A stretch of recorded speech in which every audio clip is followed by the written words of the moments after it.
Hello बच्चों, स्वागत है आपका गवर्नमेंट एग्जाम्स अड्डा में। बच्चों, सीबीएसई ने एक इम्पॉर्टेंट सर्कुलर जारी किया है 16 सितंबर 2021 को, और इस सर्कुलर में सभी स्कूलों के प्रिंसिपल से कहा गया है कि आप क्लास 10th और क्लास 12th के बच्चों का एलओसी यानी लिस्ट ऑफ कैंडिडेट यानी बोर्ड एग्जाम फॉर्म सबमिट कर दें। सबमिट करने की डेट वगैरह सब कुछ बताई गई है, सब डिटेल दिया गया है इस पूरे सर्कुलर में।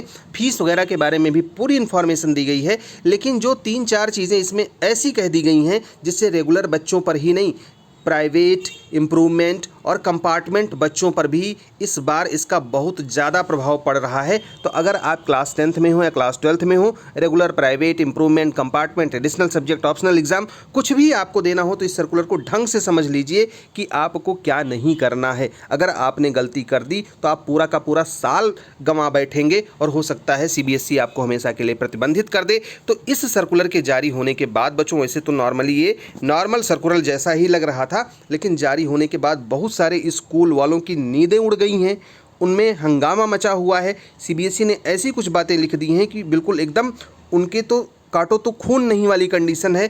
बच्चे परेशान हैं, जिन बच्चों का गलत कॉम्बिनेशन सीबीएसई में सिलेक्ट हो गया था वो बच्चे परेशान हैं। और कुछ ऐसे नियम इंट्रोड्यूस कर दिए हैं सीबीएसई ने कि इस बार टर्म 1 से बहुत सारे बदलाव आपको देखने को मिलेंगे। वहाँ वैसे तो यहाँ पर फर्स्ट टर्म के बारे में कुछ ऐसा नहीं कहा गया है कि मतलब एग्ज़ाम वगैरह कैसे होंगे, लेकिन जो इनके नियम हैं वो काफ़ी स्ट्रिक्ट कर दिए गए हैं सीबीएसई के द्वारा। तो आप यहाँ देख लो बच्चों, शुरुआत होती है, मतलब इन्होंने अपना संबोधन वगैरह किया है और कहते हैं कि इस साल जब रजिस्ट्रेशन आप कर रहे होंगे लिस्ट ऑफ कैंडिडेट के लिए आप, तो कुछ बातों का ध्यान रखेंगे। एक बात ध्यान दीजिए, कह रहे हैं कि बहुत सारी ऐसी इन्फॉर्मेशन है जिसको समझे बिना स्कूल वाले अपने एलओसी को करेक्टली फिल नहीं कर सकते हैं।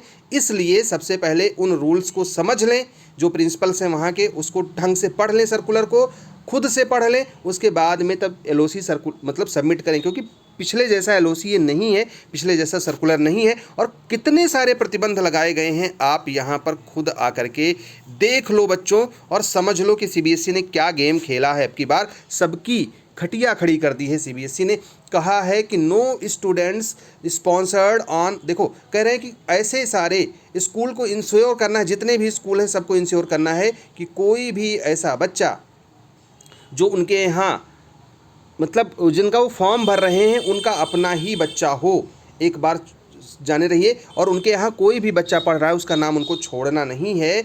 उसके अलावा एक लाइन जो 3rd पॉइंट में कही गई है कि ऐसे स्कूलों के बच्चों को आप अपने यहाँ नहीं दिखाएंगे जो आपके स्कूल में वास्तव में नहीं पढ़ रहे हों या किसी दूसरे स्कूल में पढ़ रहे हों, आप अपने यहाँ दिखा करके उनका नाम लिख लें।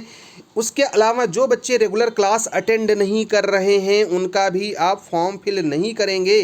ध्यान से समझना बच्चों इस चीज़ को, जो बच्चे रेगुलर क्लास अटेंड नहीं कर रहे हैं उनका भी फॉर्म आप फिल नहीं करेंगे। जो किसी अनथराइज स्कूल में हैं, जिसको सीबीएसई की मान्यता नहीं मिली है, वो लोग दूसरे स्कूल में जाकर के फॉर्म भरवा देते थे, उन स्कूलों पर प्रतिबंध लगा दिया है सीबीएसई ने, क्योंकि इस साल क्लास 10th और क्लास 12th के रिजल्ट में बहुत बड़ा हंगामा हुआ था इस बात को लेकर के। प्यारे बच्चों, आशा करते हैं आपकी पढ़ाई सही से चल रही होगी। अगर आप अभी क्लास 11th 12th में पढ़ रहे हो और नीट 2022 के एस्पिरेंट हो, या तो आपने इस साल नीट का एग्जाम दिया है और वापस से नीट 2022 अटेम्प्ट करना चाहते हो, तो मेरे पास आप सबके लिए काफ़ी अच्छी न्यूज़ है।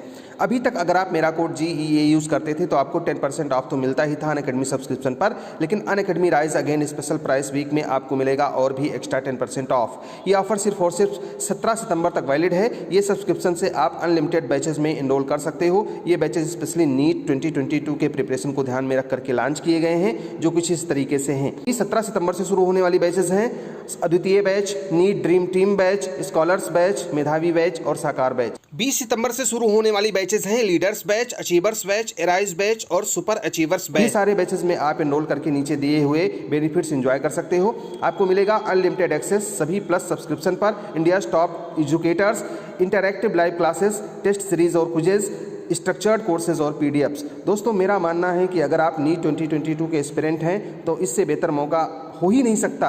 आपको हर सब्सक्रिप्शन में 10% का ऑफ मिलेगा। डिस्क्रिप्शन में लिंक दिया हुआ है, वहां से जाकर के एंजॉय कीजिए और यूज़ कीजिए हमारा code GEA for 10% extra off. तो ये बातें बच्चों, मतलब जो दूसरे स्कूल में जिस स्कूल की मान्यता नहीं है वो अब दूसरे स्कूल से अपने बच्चों का फॉर्म नहीं भरवा पाएंगे। और सबसे लास्ट पॉइंट, सबसे घातक पॉइंट है, बहुत सारे ऐसे बच्चे होते थे जो फेल हो जाते थे क्लास 10th में या क्लास 12th में, या बहुत सारे गार्जियंस ऐसे होते थे जो एक बोर्ड में पढ़ रहे होते थे और बच्चे का नाम दूसरे बोर्ड में भी, जैसे सीबीएसई में बच्चा पढ़ रहा है यूपी में भी लिखवाए हुए हैं, या आईसीएसई में पढ़ रहा है सीबीएसई में भी नाम लिखवा दिए, यूपी बोर्ड में भी या स्टेट बोर्ड में नाम लिखवा दिए। ऐसे सभी बच्चों को सीबीएसई ने प्रतिबंधित कर दिया है। कहा है कि ऐसे बच्चों का रजिस्ट्रेशन नहीं होना चाहिए जो दूसरे स्कूल एजुकेशन बोर्ड में पढ़ रहे हों। यानी अगर आप किसी दूसरे बोर्ड के स्टूडेंट हैं और आपने गलती से यहाँ करा लिया तो सीबीएसई आपका रजिस्ट्रेशन कैंसिल कर देगी हर हाल में। यहाँ पर देख लीजिए, सीबीएसई ने कहा है साफ साफ, यहाँ पर गोला बना करके कहा है कि जितने भी स्कूल वाले हैं खाली और खाली अपने बच्चों के लिए फॉर्म फिल करेंगे। अब ये इतनी बड़ी बात है ना बच्चों कि अगर आप प्राइवेट कैंडिडेट हैं या इम्प्रूवमेंट बच्चे हैं या कोई और हैं, आपने एनआईओएस में एडमिशन ले लिया और चाह रहे हैं कि एनआईओएस का भी चलता रहेगा, सीबीएसई का भी चलता रहेगा। बहुत सारे बच्चे ऐसा करते हैं, जो प्राइवेट इम्प्रूवमेंट कंपार्टमेंट वाले बच्चे हैं, बहुत सारे बच्चे ऐसे करते हैं कि वो एनआईओएस में भी एडमिशन ले लेते हैं और सीबीएसई में भी अपना फॉर्म भर देते हैं। तो बच्चों ये प्राइवेट इम्प्रूवमेंट और कंपार्टमेंट वालों के लिए भी ये नियम इस बार आएगा हर हाल में। तो यानी अगर आप दो बोर्ड में कहीं इनरोलमेंट वगैरह कराए हैं तो सीबीएसई में आप नहीं करा पाएंगे, हर हाल में इस बात को जान लीजिए। और ऐसे बच्चे जो किसी और बोर्ड में पढ़ रहे हैं, रिश्तेदारी का स्कूल है, चलो सीबीएसई में भी भर देंगे, तो वो भी पॉसिबल नहीं है। अब यहाँ पर बहुत सारा डिटेल इन्होंने दिया हुआ है कि क्लास 9 से लेकर के क्लास 12 तक के बच्चे कितने हैं उसकी पूरी जानकारी हमें दी जाए। जितने भी बच्चे हैं यहाँ पर उतने का मतलब लिस्ट हमें प्रोवाइड किया जाए, और जो उनके यहाँ अपने आप के यहाँ नहीं पढ़ रहे हैं उन बच्चों को हमारे यहाँ मत भेजो। ऐसे स्कूल जो अफिलेटेड नहीं हैं वो किसी दूसरे स्कूल से अपना नहीं करवा सकते। ये सारी बातें यहाँ पर इन्होंने कही हैं। और बच्चों एक दो तीन बातें और इन्होंने कही हैं इम्पॉर्टेंट, मैं उसको भी आपको दिखा देता हूं कि तमाम बोर्ड वाले होते, तमाम स्कूल वाले ऐसे भी होते थे इंडिया में जो मतलब अपने यहाँ बच्चों को पढ़ाते थे, लेकिन हमारे बच्चे अगर फेल हो गए तो इनका साल ख़राब हो जाएगा, तो किसी दूसरे स्कूल में भी, दूसरे बोर्ड में भी उनका रजिस्ट्रेशन करवा देते थे। या तमाम कोचिंग वाले होते थे, जैसे कोटा में है या बहुत जगहों पे है, तो वो यूपी बोर्ड में भी करा देते थे, मतलब राजस्थान बोर्ड में भी करा देते थे और सीबीएसई बोर्ड में भी करा देते थे। तो ऐसे बच्चों के लिए प्रॉब्लम खड़ी हो जाएगी। अगर आपने दो बोर्ड में एडमिशन ले रखा है तो सीबीएसई इस बार आपको अलाउ नहीं करेगी। इस बात का ध्यान आपको रखना है बच्चों। सीबीएसई ने स्ट्रिक्टली ये भी बोल दिया है कि जिन स्कूलों में जितना सेक्शन अलाउड था जिस क्लास में, उतने सेक्शन से ज़्यादा बच्चों को आप एडमिट नहीं कर सकते। और एक सेक्शन में सीबीएसई ने कहा है कि 40 से 45 बच्चों को ही आप रख सकते हो। यहाँ पर सीबीएसई ने क्या कहा है आप देख लीजिए। यहाँ पर कहा है कि in a section 40 students are allowed, और हर एक सेक्शन के आधार पर 1.5 टीचर होने चाहिए। मतलब अगर आपके पास में 10 सेक्शन है टोटल ओवरऑल मिला करके, तो मिनिमम 15 टीचर्स आपके पास में होने चाहिए। और किसी भी कंडीशन में बच्चों का जो रेशियो है वो 45 बच्चों से एक्स्ट्रा नहीं होना चाहिए किसी सेक्शन में, कि मतलब किसी सेक्शन में इससे ज़्यादा बच्चे पढ़ रहे हैं तो सीबीएसई अब उसको भी अलाउ नहीं करेगी।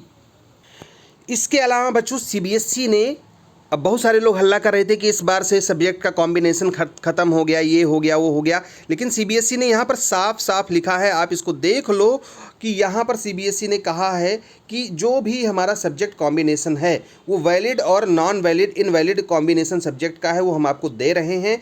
और जो कॉम्बिनेशन है सब्जेक्ट का वही होना चाहिए। अगर आपका कॉम्बिनेशन गड़बड़ हुआ तो उन बच्चों को अलाउ नहीं किया जा सकेगा। ध्यान से समझ लो। तो अपना सब्जेक्ट ऑफ कॉम्बिनेशन एक बार चेक कर लेना बच्चों। हर साल क्या होता था कि सीबीएसई प्रोवाइड करती थी, जैसे आप एक बार फॉर्म भर चुके हैं, अपलोड आपने कर दिया, कोई गलती निकल आई तो सीबीएसई बाद में उसको करेक्ट करने के लिए चांस देती थी। सीबीएसई ने इस साल साफ साफ कह दिया है कि बाद में करेक्शन का हम कोई चांस नहीं देंगे। इसलिए जो डेटा आप अपलोड कर रहे हैं पहली बार में ही 100% करेक्ट होना चाहिए। अगर आपका डेटा करेक्ट नहीं है तो हर हाल में मान लीजिए दूसरा चांस हम आपको नहीं देंगे। इसके अलावा भी बहुत सारी बातें इन्होंने कही हैं। यहाँ पर देख लीजिए, एक और बात इन्होंने कही है कि जैसे ही एलओसी सबमिशन हो जाएगा उसके बाद में सब्जेक्ट वगैरह कोई चेंज नहीं होंगे। क्लास 10th और क्लास 12th में जो भी कंसेशन CWSN के बारे में दिया गया है उसे भी कंसीडर किया जाएगा। अब बच्चों बात कर लेते हैं रेगुलर स्टूडेंट के एलओसी सबमिट करने की लास्ट डेट के बारे में। तो 17 सितंबर से लेकर के 30 सितंबर तक की डेट रखी गई है फॉर्म भरने के लिए।